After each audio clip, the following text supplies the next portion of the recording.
Hello and welcome back to another Gunpla review. Today we're taking a look at the high-grade Universal Century Hy-Gogg from 0080 War in the Pocket. To be honest, I'm slightly disappointed this suit doesn't show up more. It's pretty much just in the opening of 0080 and then that's it.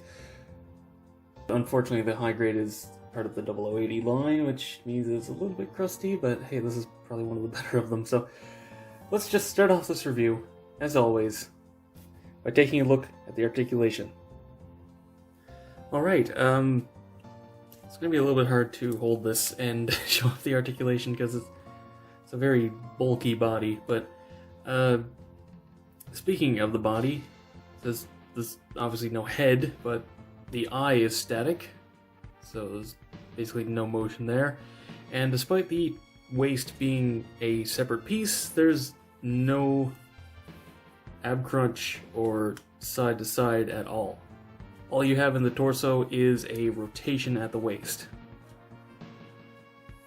As for the shoulders, these are able to be hinged, and you can, if you bring them down a little bit, get a full rotation. Side of that, there's another hinge which gets about 180 degrees out to the side, and a rotation, and then ball joint, ball joint, ball joint, and they're a kind of an interesting ball joint as well, because it's a ball joint facing this way, so they can get a really nice range, despite not having a ton of clearance there. It is actually fairly well articulated. And then on the bottom piece, there's a hinge right here, and then there's so many ball joints on this thing, it's a little bit hard to show it off. There's a rotation, and then a 90-degree angle here, and then the fingers are all individually articulated on ball joints, so you get quite a bit of movement out of this thing. Now moving on to the legs, the hips are ball jointed. Not really much more you could expect out of this. You don't get a ton out to the side, but given the Hy-Gogg's design, you don't really need it.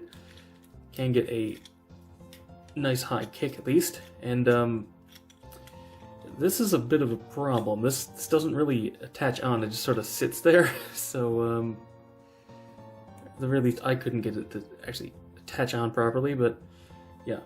This is also a ball joint, so you get a nice wiggle there.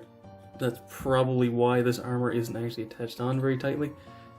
Then you get a single hinge for the knee, which gets about 90 degrees of movement, but it also bends forward a little bit more, so you don't get a ton of knee movement here, but it is, fine. And the ankle is just a ball joint, and it's offset a bit, so you get a bit more of a ankle inward, which is nice at least. Pretty good to the front, alright to the back, and then all the toes are hinged,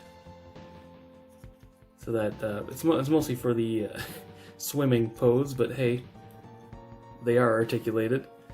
So, despite the torso being pretty much static, this thing actually has a lot of articulation thanks to all the ball joints, so you can actually get this in a lot of nice poses.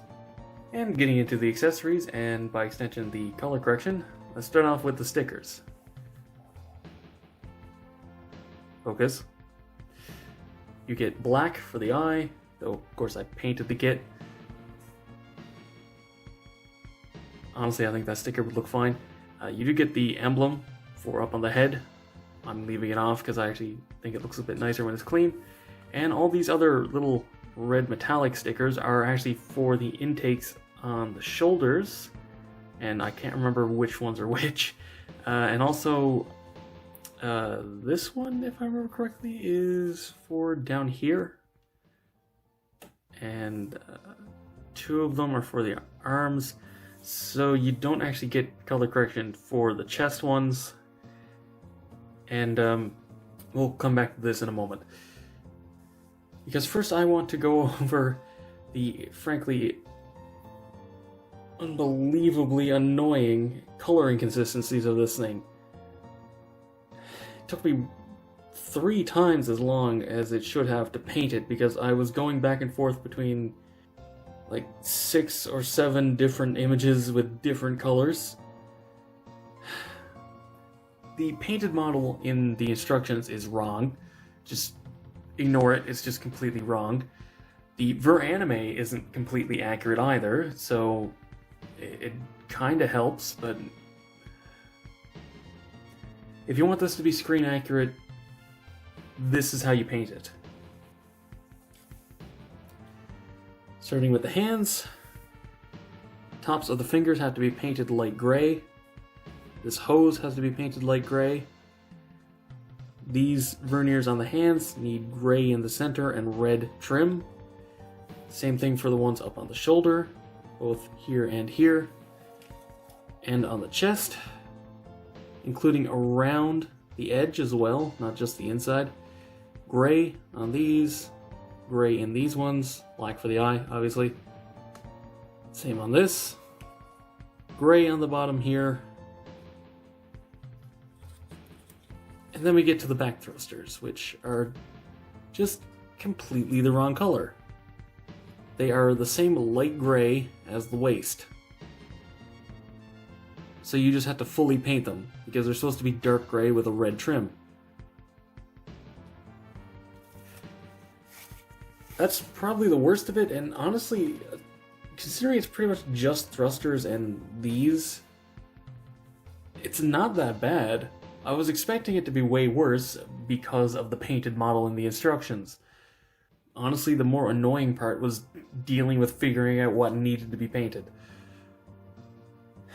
But anyway, let's move on to the accessories. Starting off with the little back scuba. Not a ton of stuff you gotta do on this, just panel lining, paint the white here for the light and the red on the back of these. And this is just like 5 pieces, including the antenna. It's not really that hard to deal with this. And there's not really a lot to it. It just pegs into the back here pretty securely, thankfully, and just sits there. Otherwise, you do get the hand missiles, which do plug in to the beam cannons. And they use a pulley cap, so they're nice and tight. And then finally we move on to the final accessories. The arm tube, basically they cover up the missiles so that it can make the arms more aquadynamic. Makes it move faster underwater or something, I don't know. It looks cool. And yeah, that's what the rest of these stickers are for. The white stripe, obviously you get 4 of these, 1 for each side. And then you get the numbering and the little squares, both 1, 2, and 3. You can see them. Yeah. I painted it, obviously, and that's why this was cut off. But these are literally just 2 halves that tab and peg together. It really is that simple. And in order to use these, you actually have to partially disassemble the arm.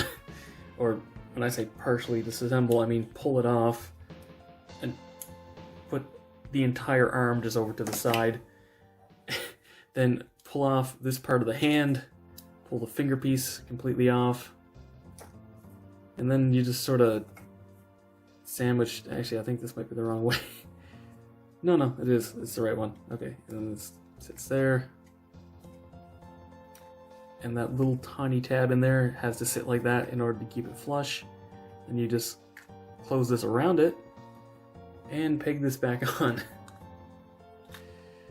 Which sometimes can be easier said than done because the hinge likes to rotate a bit. And then just bring the shoulder down over it. And there you have it. And moving on to a quick size comparison. Yeah, it's not really that tall, honestly. It's a pretty short suit, but it is so wide. Actually, I may need to bring in a proper ruler for this, because I'm not sure the cutting board is gonna do it this time.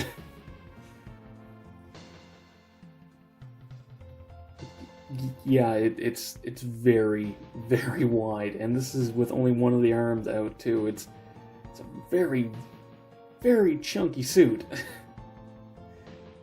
So to wrap this review up, the Hy-Gogg is probably the best of the 0080 line. A pretty minor color correction, just, verniers and a couple of extra details. Pretty much all of the 0080 kits have this kind of crust to them, noticeably ugly seam lines in some places, a lot of missing color on some of them.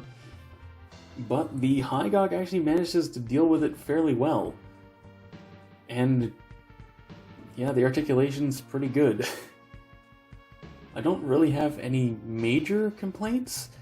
And really the biggest complaint I do have is that the Zagaki is a lot crustier than this kit, and it's kind of a shame since they're, companion pieces. Yeah, that review will be coming eventually, but as for the Hy-Gogg, if you have any interest in getting this at all, keep in mind you're going to have to do some painting, but yeah, I can recommend getting it. It's a pretty nice kit. But anyway, that's been all for this review. Thank you very much for watching. Be sure to let me know what you think down in the comments below. If you enjoyed the video, be sure to give it a thumbs up. It helps a lot. Subscribe for future reviews and watch my backlog. Go follow me on Twitter for updates, and consider supporting me on Patreon so I can keep bringing you reviews, just like this one. And as always, until next time, happy building.